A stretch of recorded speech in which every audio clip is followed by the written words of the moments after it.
Cook கோமாளி season 3 ஃபுல்லாவே I was actually depressed. அந்த வருஷம் தான் I was sick most of the. நான் ஒரு 5-6 வாட்டி ஹாஸ்பிட்டலைஸ் ஆயிட்டேன். எனக்கு மட்டும் தான் தெரியும். நான் காலைல ஏஞ்சிக்கும் போதே அழுதுதான் ஏஞ்சிப்பேன். ஷூட்ல திடீர்னு ஒன்னு ட்ரிகர் ஆகும், ஐ வில் கிரை.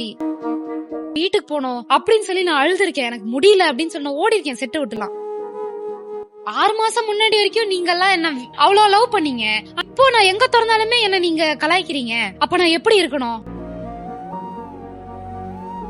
கிளாசெட்ல உட்காந்து தேம்பி அழுதுருக்கேன். அப்பதான் எங்க அம்மா அப்பா வந்து நீ எதுக்கு ஃபீல் பண்ற, நாங்க தான் இருக்கோம்ல அப்படின்னு சொன்னாங்க. அப்பதான் என் அம்மா அப்பாவோட ஃப்ரெண்ட்ஸ் ஆனேன் கொஞ்சம். இப்ப எல்லாருமே வந்து கேட்பாங்க, சிவாங்கி நீங்க வந்து முன்ன மாதிரியே இல்ல, 26 வயசுல பண்ணது 25 வயசுல வந்து நீங்க பாப்ப நீங்க ஃபேக்கா அப்படின்னு கேக்குறாங்க. When someone is negative in their life, they'll project their negativity. So இந்த நெகட்டிவா கீழே கமெண்ட்ஸ் போடுறவங்கலாம் கண்டிப்பா அவங்க வாழ்க்கையோட இன்டென்ஷனுமே ஏதோ ஒரு பாயிண்ட், அவங்களும் ஏதோ கஷ்டப்பட்டுட்டு இருக்காங்க. கடவுள் தான் அவங்கள காப்பாத்துறாங்க.